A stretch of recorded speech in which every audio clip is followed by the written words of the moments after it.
जय हिंद। मैं नीरज मेहता आप सबका स्वागत करता हूं आज के एक नई वीडियो में।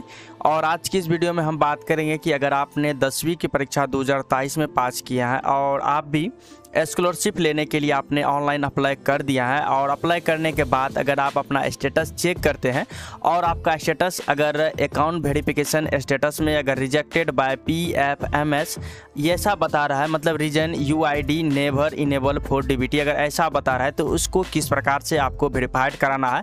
और ये जब तक आपका वेरीफाइड नहीं होगा तब तक आपका जो है पैसा आपको नहीं मिलेगा। तो ये वेरीफाइड आप कैसे कराएंगे, इसको लेके कंप्लीट जानकारी आपको इस वीडियो के माध्यम से हम देने वाले हैं। तो सबसे पहले जान लेते हैं कि इसको चेक कैसे करते हैं। तो चेक करने के लिए सबसे पहले आपको जो है मेधा सॉफ्ट की जो ऑफिशियल वेबसाइट पे आ जाना है। इस वेबसाइट का लिंक आपको वीडियो के डिस्क्रिप्शन में हम दे देंगे, वहाँ से आप डायरेक्ट आके चेक कर सकते हैं।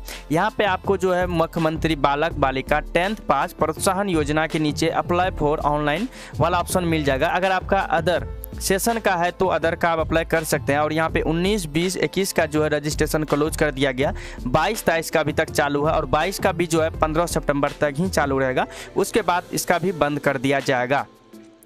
आपको यहाँ पे अप्लाई फॉर ऑनलाइन के ऑप्शन पे क्लिक करेंगे, नेक्स्ट पेज आपके सामने कुछ इस प्रकार से ओपन हो जाता है।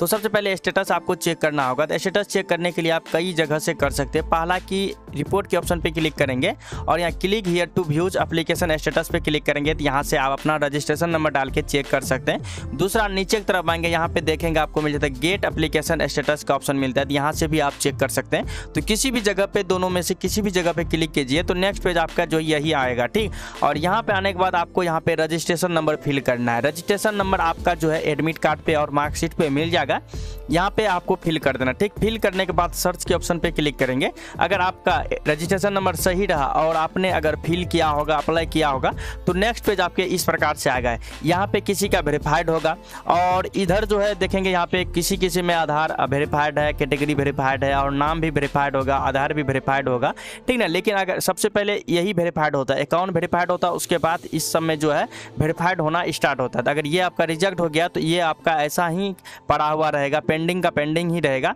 मतलब कि इनिशिएटेड लिखा रहा है, इसका मतलब हो गया पेंडिंग में ही पड़ा रहेगा। तो इसको कैसे सुधारना, देखिए सुधारने के लिए आपको क्या करना, सबसे पहले आपको पीछे आ जाना। देखिए पीछे इस वाला पेज पे आएंगे, यहाँ पे देखिए क्या बताया गया। थोड़ा सा वीडियो को यानी कि थोड़ा सा जूम कर लेते, ठीक, ताकि आप सबको दिखाई साफ साफ पड़े। देखिए यहाँ पे इंपॉर्टेंट नोटिस में दिया गया, जब आप अप्लाई कर रहे होंगे तो उसमें आपने ध्यान नहीं दिया होगा या फिर जिससे आपने अप्लाई कराया होगा वो आपको बताया होगा लेकिन आपने ध्यान नहीं दिया होगा, ठीक है। यहाँ पे देखिए क्या बताया जा रहा है कि सभी छात्रों को सूचित किया जाता है, नहीं बताया जाता है कि जिनका भी आधार आपके बैंक खाता सीडेड यानी कि DBT जो है ना, डायरेक्ट बेनिफिट ट्रांसफर, ठीक ना, जिसके भी आधार खाता, बैंक खाता जो आधार से सीडेड नहीं है वो बैंक से तुरंत संपर्क करें। मतलब अगर आपका सीडेड नहीं है और इसी के कारण आपका रिजेक्ट हुआ है, ठीक। और यहाँ पे ये भी बताया कि आधार सीडिंग अलग बात है और बैंक खाता से लिंक अलग बात है। अगर बैंक खाता से आधार लिंक रहेगा तो आप आधार के माध्यम से किसी भी जगह से अपने बैंक से विड्रॉल निकासी कर सकते हैं। लेकिन अगर सीडिंग नहीं है तो किसी भी गवर्नमेंट का अगर आपको स्कॉलरशिप लेना हो तो सीडिंग होना जरूरी है। अगर सीडिंग नहीं रहेगा तो फिर आप लाभ नहीं ले पाएंगे, ठीक ना। और इसमें क्या होता है, सिर्फ आधार नंबर देना होता है, बैंक अकाउंट नहीं देना होता, लेकिन इसमें जो है बैंक अकाउंट नंबर ही भी दिया गया था, ठीक।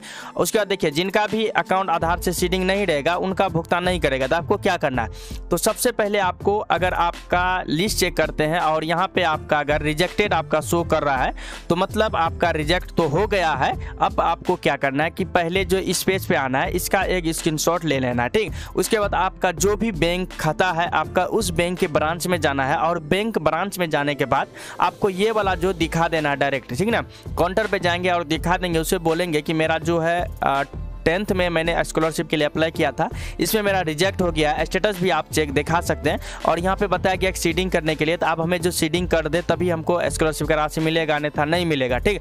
तो बैंक वाला जो है आपको करके दे देगा। लेकिन बैंक जाने के बाद भी अगर बैंक से आपका नहीं होता है तो उसके बाद आपको जो है एक बैंक होता है इंडियन पोस्ट पेमेंट बैंक। तो इंडियन पोस्ट पेमेंट बैंक में आपको खाता ओपन करवाना होगा और जैसे ही आप खाता ओपन करवाएंगे तो उसमें जो है जब खाता ओपन करेगा तो उसी समय आपका सीडिंग होते हुए आपका खाता ओपन कर देगा। लेकिन जब आपको बैंक वाला बोले या इंडियन पोस्ट पेमेंट बैंक का खाता ओपन कराते हैं और आपको बोलता है कि आपका जो है सीडिंग हो गया, तो आपको ऑनलाइन चेक करके कन्फर्म हो जाना है कि आपका सीडिंग हुआ या नहीं हुआ। तो ऑनलाइन कैसे आप चेक करेंगे कि आपका सीडिंग हुआ या नहीं हुआ, तो उसके लिए आपको आधार की एक वेबसाइट है, इस वेबसाइट पर आना होगा, ठीक ना। आधार की एक वेबसाइट वेबसाइट है, ठीक, आधार का ही वेबसाइट है, ये एक पेज है, ठीक। और इसका लिंक हम डायरेक्ट जो है वीडियो के डिस्क्रिप्शन में दे देंगे, डायरेक्ट यहाँ पे आ जाएंगे। कभी कभी इसका सर्वर डाउन भी रहता है, तो रेगुलर जिस भी टाइम आपको जब समय मिले उस समय आप चेक कर लीजिएगा, ठीक ना। जैसे ही लिंक पे क्लिक करेंगे, अगर ये नहीं आ रहा है, अगर आपका कुछ एरर आ रहा है, तो वहाँ पे जो है एरर आएगा, तो उसके ऊपर पे क्लिक करेंगे तो ठीक ना, तो आपके जो यहाँ माई आधार का ऑप्शन आएगा, ठीक है। माई आधार पे क्लिक करने के बाद देखेंगे आधार सर्विस के ऑप्शन पे नीचे में यहाँ पे ऑप्शन मिल जाएगा आपको चेक आधार बैंक सीडिंग स्टेटस, तो इसी के ऊपर पे आप क्लिक करेंगे, ठीक। जैसे यहाँ क्लिक करेंगे तो ये वाला पेज आपके सामने आ जाएगा, ठीक। यहाँ पे देखिए लिखा गया चेक आधार बैंक सीडिंग स्टेटस। अब सबसे पहले आपको अपना आधार नंबर यहाँ फिल करना होगा, इस कैप्चर को फिल करना होगा।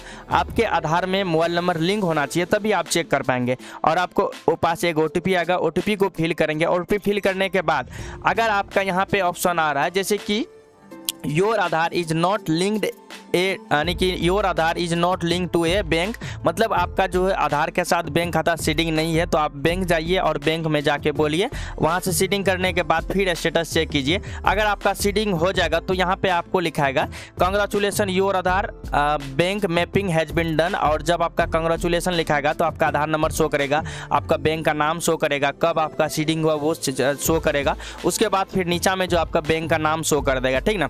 लेकिन सीडिंग होने के बाद अगर सीडिंग नहीं रहेगा तो फिर यहाँ पे लिखाएगा your Aadhaar is not link to a bank, तो यहाँ पे मैंने स्क्रीनशॉट भी मैंने दिखा दिया है कि कब क्या शो करेगा, ठीक ना।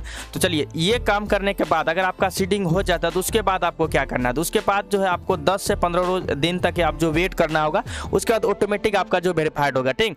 उसके बाद इस पेज पे वापस से आपको आ जाना होगा। पेज पे आने के बाद देखेंगे यहाँ पे जो आपको ग्रीवेंस का ऑप्शन मिल जाएगा कहीं पे, ठीक है। तो चेक करना है कि ग्रीवेंस का ऑप्शन देखिए कहाँ पे दिया गया है, तो आपको ग्रीवेंस देना जरूरी होता है, ठीक है। अगर नहीं भी देंगे तो कोई बात नहीं होता, फिर भी जो है आपका वेरीफाइड हो जाएगा। इसमें जो ग्रीवेंस का ऑप्शन जो है नहीं देखने को मिल रहा है, लेकिन आपको टेंशन नहीं लेना, ठीक।